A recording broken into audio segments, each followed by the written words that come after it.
Chers amis de partout, que la paix et la grâce de notre Sauveur et Seigneur Jésus soient avec vous. Bienvenue à Parole bon Dieu pour journée 1. Parole bon Dieu pour journée 1, c'est méditation quotidienne de la parole de Dieu, animée par Zamion Yus Velormeus Velo, qui salue et qui souhaite bonne écoute. Je dis à Parole bon Dieu pour journée 1 dit, la vie éternelle, c'est un cadeau, li pas un mérite. La vie éternelle, c'est un cadeau, li pas un mérite. Texte de base, nous, c'est Éphésiens chapitre 2, les versets 8 et 9. Éphésiens 2, verset 8 et verset 9. C'est parce que li remet nous qui fait li délivrer nous. Nous-mêmes qui mettons confiance nous dans lui. Ça pas sorti dans nous-mêmes même. C'est un cadeau, bon Dieu, ban nous. Non, nous pas fait rien pour ça. Pour ça, personne pas qu'à vanter tête yo. Éphésiens chapitre 2, les versets 8 et 9. Songez, parole bon Dieu pour journée 1, la vie éternelle, c'est un cadeau, li pas yon mérite. Nous prenons li pour vous dans version le second. Car c'est par la grâce que vous êtes sauvés, par le moyen de la foi.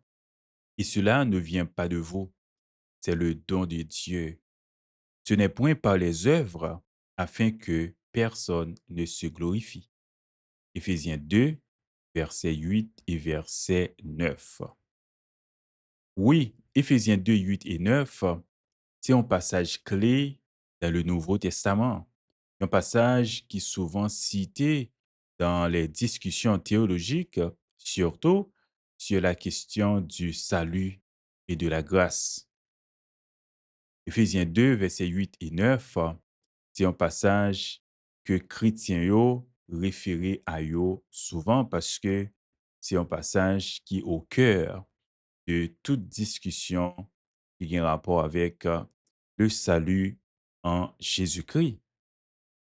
Éphésiens, épître ça, était attribué à l'apôtre Paul et il écrit vers les années 60 à 62 après Jésus-Christ. C'est depuis une cellule de prison à Rome que l'apôtre Paul a écrit épître aux Éphésiens. Donc, apôtre là, t'a adressé aux chrétiens d'Éphèse, qui c'est une communauté composée de juifs et de non-juifs. Et c'est dans une ville culturellement riche, surtout, qui était une ville qui était marquée par sa nourriture, le paganisme. Chapitre 2, lui-même, c'est un chapitre qui contrastait l'état du péché de l'humanité, verset 1 à verset 3, avec la grâce salvatrice de Dieu, verset 4 à verset 10. Donc, les versets 8 et 9, c'est résumé même de l'essence du salut selon la théologie paulinienne. Et il dit, car c'est par la grâce que vous êtes sauvés. C'est pas la grâce que nous sauver. Et ça veut dire, c'est pas travail, nous travaillons pour ça. C'est pas un mérite, c'est pas gagner, nous gagner salut, non. Mais c'est faveur, bon Dieu fait non. Donc, la grâce en grec, qui c'est charis, il désignait une faveur imméritée de Dieu. C'est une initiative divine. Donc, le salut de l'homme, c'est pas une récompense humaine, mais c'est une initiative de Dieu lui-même. Et nous sommes capables de remonter jusqu'à la Genèse. Côté bon Dieu a dit, Adam, où es-tu? Ça fait, nous remédions dans le christianisme, c'est pas l'effort de l'homme vers Dieu, mais c'est surtout Dieu qui va à la recherche de l'homme et nous avons pour devoir, pour nous capables de répondre à l'appel de Dieu. Nous avons pour devoir accepter, ouvrir pour Jésus entrer. Oui, c'est initiative de Dieu. Et bon Dieu pour le dire à Satan, par exemple, là, et postérité femme là, li va gagner pour le craser tête tout, même si ou même on va blesser le talon. Ça veut dire, bon Dieu était déjà et prédire et la victoire de Jésus sur la mort, la victoire de Jésus sur le péché. capable de comprendre que la grâce et le salut, la vie éternelle, c'est l'initiative de Dieu. Il dit, c'est par la grâce que vous êtes sauvés. Donc, sauvés, et vous êtes sauvés, c'est en passif, c'est un parfait passif. Mmh. C'est pour indiquer que c'est bon Dieu qui accomplit l'œuvre du salut avec des effets permanents. Donc, le salut, ici, il est présenté comme un état actuel. Donc, c'est pas seulement une promesse future.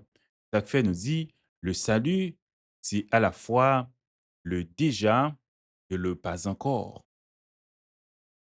Et nous sauver par le moyen de la foi. La foi, en grec, et mot qui traduit là, pistis, c'est canal par lequel l'individu reçoit la grâce, qui impliquait confiance dans bon Dieu en acceptant l'unique médiateur, en acceptant l'œuvre rédemptrice de Jésus. Donc, la foi qui pas et une œuvre ou bien un mérite humain, mais c'est plutôt réponse à l'appel de Dieu. Il dit, et cela ne vient pas de vous, c'est le don de Dieu. Cela, ça va référer au salut, du moins à la grâce, ou même à la foi elle-même. Mais dans la théologie réformée, eh bien, ils ont interprété que la foi aussi, c'est un don de Dieu. C'est pour souligner l'initiative totale de Dieu. C'est bon Dieu entièrement qui a orchestré notre salut. Nous avons seulement besoin de recevoir le salut comme un cadeau. Et cela ne vient pas de vous. C'est le don de Dieu. Ce n'est point par les œuvres, afin que personne ne se glorifie. Donc, c'est pas à cause du travail, non, de bonnes œuvres, non, qui fait nous hériter du salut. Apôtre Paul rejetait explicitement l'idée que le salut peut être obtenu par des œuvres humaines. Non, il rejetait l'idée que le salut puisse être obtenu par les œuvres humaines. Par exemple, quelqu'un qui pensait c'est l'observance de la loi, c'est nos bonnes actions, c'est ça qui pourra le faire que nous bénéficier du salut. Mais non, nos bonnes actions et respecter la loi de Dieu, ça a aussi conséquences salut nous, mais c'est pas eux-mêmes qui a baillé nous le salut. Donc nous sauver pour de bonnes œuvres, mais c'est pas nos bonnes œuvres qui vont sauver nous. Donc objectif là, c'est pour que nous pas enflés d'orgueil. Personne pas capable de vanter tête chaud pour dire mériter le salut parce que il dépend totalement de Dieu. Oui, dans le texte, ça nous est la grâce souveraine de Dieu. Le salut comme un acte unilatéral de Dieu, offerte et offert gratuitement par la grâce. Oui, passage ça, liste centrale dans la doctrine de la sola gratia, par la grâce seule. Également sola fide, par la foi seule. Donc, c'était des piliers de la réforme protestante. Donc, là-dedans, nous est l'humilité. Parce que lorsque on y est ici le rôle des œuvres dans le salut, apôtre Paul limitait accent sur la dépendance totale envers Dieu en éliminant tout motif de vantardise.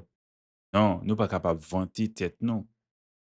Donc, à l'époque, passage ça lui-même et message ça c'est tant un message révolutionnaire parce que il était unifié les juifs et les non-juifs en affirmant que tout accède au salut par la même grâce. Donc, tout le monde accédait à salut par la même grâce là, sans distinction de mérite ou bien d'observance de la loi mosaïque. Je dis encore, bien, Éphésiens 2, verset 8-9, et on rappelle à nous-mêmes pour nous connaître que salut nous, c'est un don. Ça doit encourager nous pour nous rester humbles et pour nous gagner une attitude reconnaissante, pour nous cultiver la gratitude envers Dieu pour le salut. Donc, passage, ça a invité nous pour nous éviter le légalisme. Parce que monde qui croit dans le légalisme, yo croit que c'est les actions humaines, c'est ça qui a aidé au mériter le salut. Mais nous devons voir action nous yo, bonnes actions nous yo, comme étant à cause de la grâce de Dieu, comme étant les résultats ou bien fruits de notre salut.